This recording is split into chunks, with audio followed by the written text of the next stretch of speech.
अब ठाकुर जी 1 वर्ष के हो गए। कितने वर्ष के? अब जैसे ही ठाकुर जी 1 वर्ष के हुए तो भगवान का नामकरण संस्कार हुआ। श्री गर्गाचार्य जी महाराज नामकरण करने के लिए आए। गर्गाचार्य जी ने आकर के कहा, नंद बाबा कल का मुहूर्त अच्छा है, कल नामकरण कर देंगे, आज रात्रि विश्राम कर लेते हैं। बोले ठीक है। गर्गाचार्य जी बोले लेकिन एक दिक्कत है। यशोदा मैया बोली क्या? हम किसी के हाथ का बना भोजन नहीं करते, खुद बना के अपने ठाकुर जी को भोग लगा के तब पाते हैं। यशोदा मैया बोली अरे तो इसमें दिक्कत की क्या बात है, मैं आपको चूल्हा दे देती हूं, आपको बर्तन दे देती हूं, सारी सामग्री दे देती हूं, आप बनाइए। गर्गाचार्य जी बोले जो जो कृपा दे दीजिए। यशोदा मैया ने सब सामग्री दी, गर्गाचार्य जी ने भोजन तैयार किया। अब बढ़िया एक पात्र में खीर बनाई। खीर में इलायची डाली, केसर डाला, मिश्री डाली, बढ़िया सुगंधित, आहा अति आनंदित खीर बनाई। खीर भी पता कौन सी अच्छी लगती है? वो रबड़ी जैसी हो जाती है, गाढ़ी गाढ़ी। कई लोग पतली पतली खीर बनाते हैं, लेकिन खीर बढ़िया लगती है, गाढ़ी गाढ़ी हो जाए, उसमें बढ़िया केसर का सा। आ गया मुंह में पानी। तो सोचो ठाकुर जी की क्या दशा हुई होगी जब गर्गाचार्य जी ने बनाई।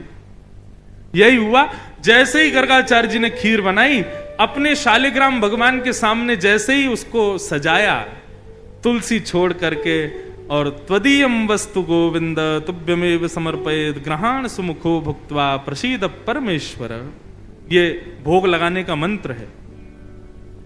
अब गर्गाचार्य जी का नियम था कि वो जब भोग धरते थे ना, उसके बाद 108 माला करते थे नेत्र बंद करके, और 108 माला होने पर तब भोग अनौसर करते थे।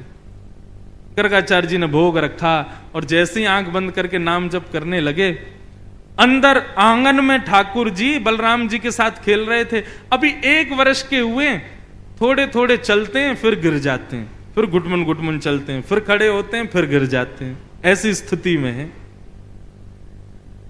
तो ठाकुर जी बलराम जी के साथ खेल रहे थे, खेलते खेलते अचानक रुक गए।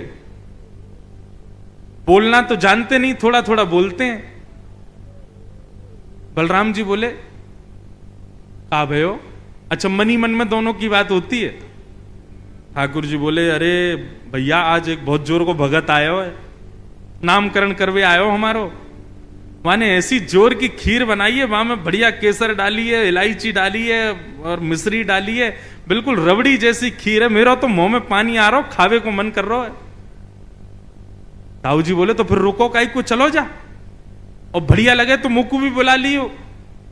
ठाकुर जी बोले ठीक है। गुटमुन गुटमुन गुटमुन चल के ठाकुर जी जैसे तैसे मटक मटक के बाहर पहुंचे, और यहां गर्गाचार्य जी बैठे थे, नाम जप कर रहे थे। आगे उनके शालिग्राम भगवान के सामने खीर रखी थी। ठाकुर जी ने उठाई और गोद में रख करके और बढ़िया प्रेम से पान लगे, मुंह पे पूरे पे लगा लियो, नाक पे लग गई। छोटे छोटे हाथ हैं ठाकुर जी के, प्रेम से पा रहे हैं। गर्गाचार्य जी के जैसे ही भजन पूर्ण हुआ, माला नीचे रख के जय हो मेरे शालिक। खीर कहां गई? तभी देखा तो थोड़ी दूर पे ही महाराज हाथ पांव सब सने हैं, मुंह पे पूरी खीर गिरी है और नीचे फैली पड़ी है, और ठाकुर जी प्रेम भाव से खीर खा रहे हैं। और जैसे ही गर्गाचार्य जी ने देखा तो हंसने और लगे। 2 दतुइयां दिख रही हैं ठाकुर जी की, अभी 2 ही दांत आए हैं। अरे यशोदा देख, तेरे लाला ने कहा कियो, मेरे ठाकुर जी को भोग झूठो कर दियो सबरो।